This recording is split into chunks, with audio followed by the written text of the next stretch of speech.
Igitondo cyiza kuri mwebwe mwese bakunzi bawe, nongeye kubifuriza umunsi mwiza rero, umunsi w'amahirwe, mwebwe mwinjiye muri weekend namwe dufatanyije gukora ndetse tugakora no muri weekend, ariko ubundi weekend ni ko no mu rugo iyo tuba turimo turakora, ubundi abantu bizihiza weekend muba mwizihiza iki? Cyokora ngo ni umunsi wo kutajya muri biro, ariko ni umunsi w'imirimo yo mu rugo pe. Reka nongere mbifurize weekend nziza, igitondo cyiza, twigarukire twe gutandukira cyane, tujye muri sinema nyarwanda, twiganiriye ku ruhererekane rwa filimi yacu ariyo Intimba ya Ravi. Murabizi filimi igeze aho iryoshye, itangiye kugenda isobanuka, buri muntu wese uri muri iyi filimi afite imigambi mishya, buri wese afite inzozi ze, nicyo gihe rero noneho ngo tubinjirire tumenye ngo ubundi twebwe ko batabitubwira tujye tubyimenyera mbere y'uko babikina.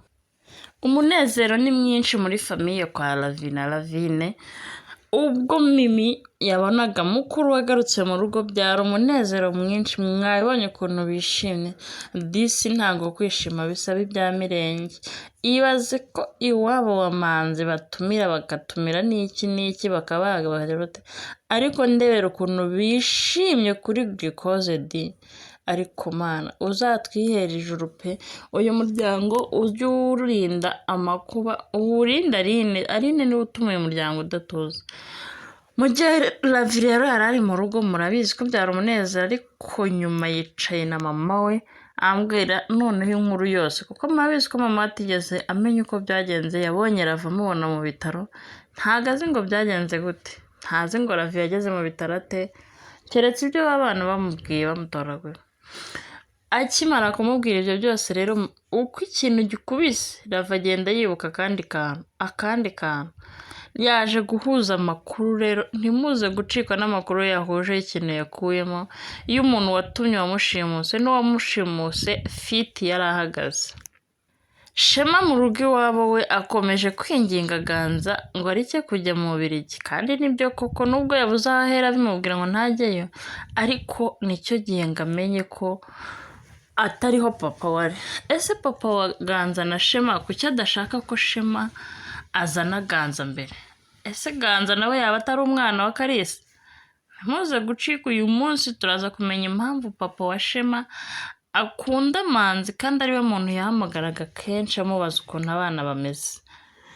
Ganza we akomeje kumva ko Shema yarozwe, twebwe ubu twamaze gutuza turabizi ko Shema wacu utarozwe. Manzi na Mimi nabo ibibazo byabanye ibibazo ko Shema yaje mu rugo. Ese kuza kwa Shema mu rugo yaraje kubwira Ravi ukuri, yaraje kwiyerurutsa ngo tubone ko yahageze?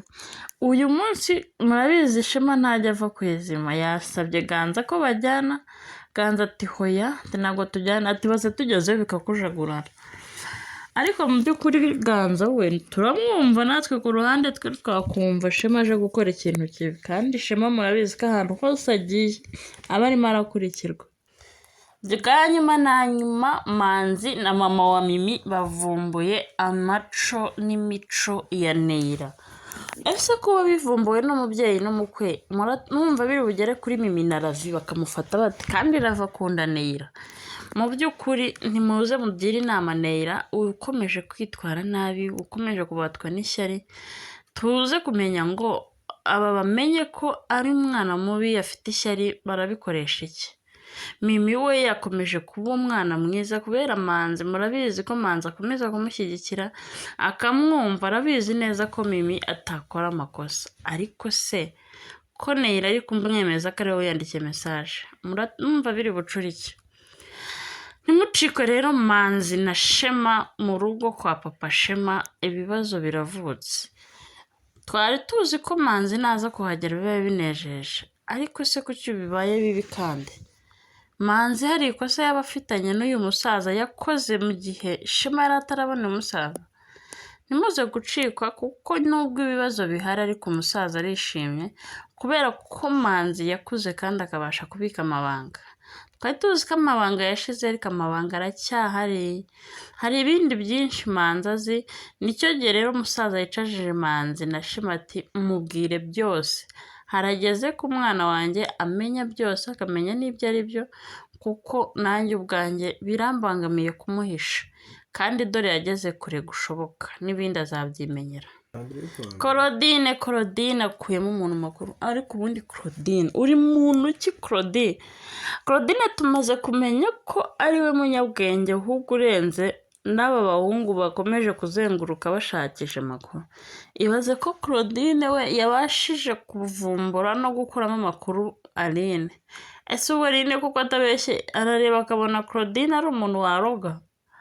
Niba tumufata nk'umukozi muri uru rugo uhora mu ijipo imwagira ngo yarakatiwe, aratekereza yakuraho amafaranga angana nk'ayo Aline yatanze ajya kurogesha Shema. Ese muribuka ibifaranga byose yatanze? Ngaho ishati, ngaho isaha, ngaho inkoko, ukagerekaho n'amafaranga ndetse na miliyoni zirenga 2 yahaye Tito. Ariko biri ahera ko rirukanka ajya ku ivuriro, murabizi neza ko ari vuba kuhagera. Ahageze saa n'undi niho arishyura. Mu by'ukuri yaba amafaranga ya Mimi yaba ya Dr Manzi nta kintu yakoze, kuko murabizi ko hano dufite umudogiteri wasariye Ravi, ibintu byose yabyishyuye. Murabizi ko yageretseho n'inka, yagezeho noneho aho yivugira ati navamo n'umukwe mwiza. Ariko burya ngo amagambo ashirira mu biganiro. Iryo yaritambukije, yisabiye aderese, yisabira nimero. Manzi we yarahangayitse aribaza ati umuvandimwe wanjye yararushye akesha umukobwa amusirima, none baramuroza. Se Ravi namara gutaha akamenya ibiri kuba kuri Shema arabigenza ate? Amakuru meza rero kuri Shema kumva ko Ravi atashye ni ibintu byamunejeje, ariko nanone aribaza aramubona ate? Ese azamuganiriza ahereye? Ravi amaze igihe kinini mu bitaro, murabizi Ravi yari akeneye Shema hano hantu kurenza abandi bantu bose, ariko mu by'ukuri Shema ntiyahabaye, Shema ntiyigeze ahagera. Ntababeshye ni intambara ikomeye Shema agiye kurwana yo kwinjira kuri Ravi, akongera kumva ko ari umwizerwa kuri Ravi, akamwumvisha. Ese barahurirayo? Ntimuze gucikwa ni mu kanya k'isaha ya 4 ubwo Shema na Ravi bari buze kongera kuba bahuye.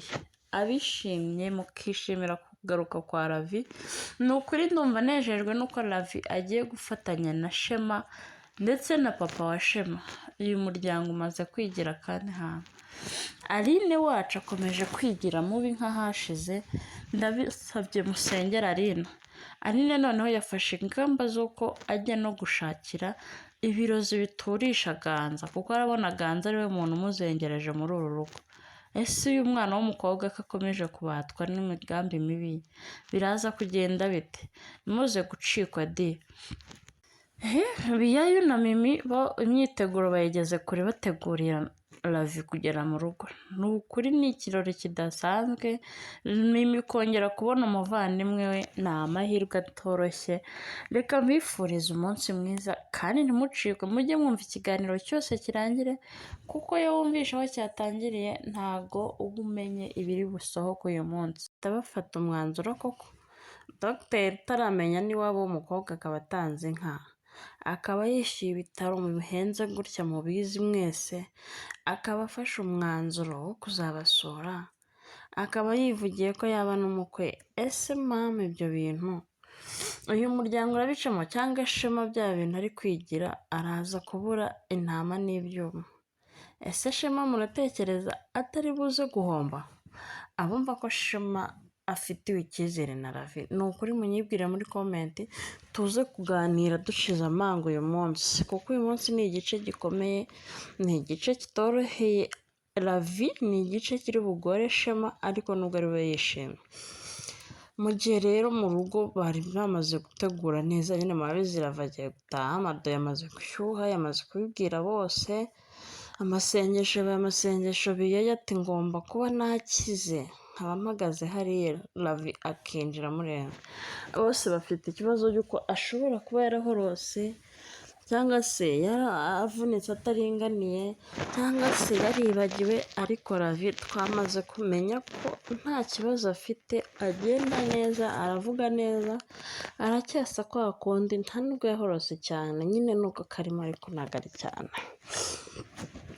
Mu gihe rero ibyo byombi byabaga mu rugo kwa Ravi, murabizi Neyira ko Manzi na Mimi bamaze kumuvumbura. Ubwo icyo gihe cyose byabereye aho, Manzi yafashe umwanya avuga ati ngiye kwinekera, ati wowe uze kunyohereza nimero ya Neyira gusa. Manzi agenda ati ngomba gushaka indi telefone iri butume Neyira ambwira ukuri nkamenya Neyira uwo ari we. Manzi rero ntibyatinze yaguze indi simukadi akajya yandikerana na Neyira yiyise Manzi nyine nk'ibisanzwe, ati bite mbwira amakuru ya Mimi, numvishe ngo afite akandi gasore. Umukobwa si uguteranya ye, araterateranya kuko si no guteranya gusa yaterateranyije, asanga bateranya n'ubundi ntibateranyika, bamaze kumuvumbura kera. Ibaze ko Mimi yari arize disiyo, urukundo rwamaze kugera muri Mimi.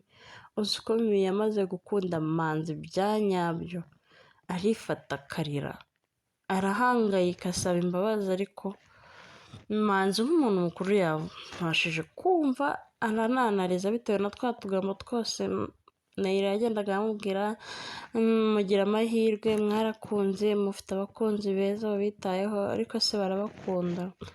Nta cyagiye murabizi yicara akamubwira ati se ubundi urabizi ko ari umunyaziya? Ababyibuka rero ntimuze gucika uyu munsi Neyira avumbuwe. Twigarukire ku rugo rwacu twese dukunda, dukeneye kumenya noneho ngo mama Shema arafata mwanzuro ki. Ejo Ganza Marabyuka yaricaje mama we na Claudine abasaba ko basenga. Igihe ibyo byose byabaga rero mama wa Shema ntabwo yabyumvaga, ariko bamuhaye ingero nyinshi yumva nta kindi kiruta gusenga. Ganza rero yabonye ibyo bidahagije abibwira na nyirasenge, kandi nyirasenge murabizi ko ari inshuti ya Shema. Shema yamaze kumugeraho, we na Shema bazi ukuri, mama wa Shema yamugezeho na Ganza arahageze. Ubu gahunda rero ni ugusenga iminsi 3, namwe muzaze mudufashe dufashe intimba ya Ravi, dusenge dufashanye twese. Urakoze rero wowe utarakora subscribe, kora subscribe, twikomerezanye tunuziranye tukundanye. Like, comment yawe iraba ari umunyenga pe, kuko uyu munsi nkeneye ibitekerezo byanyu, nkumva amakuru aba arimo, tugasobanukirwa icyo dushaka. Nawe akomeje gukina Aline mu bintu bitoroshye. Aline aragira ati ese ukumva bamutindikazi, ariko Mana iri zina kurivuga riramvuna, abantu bumva ko rigayitse, mumfashe dushakire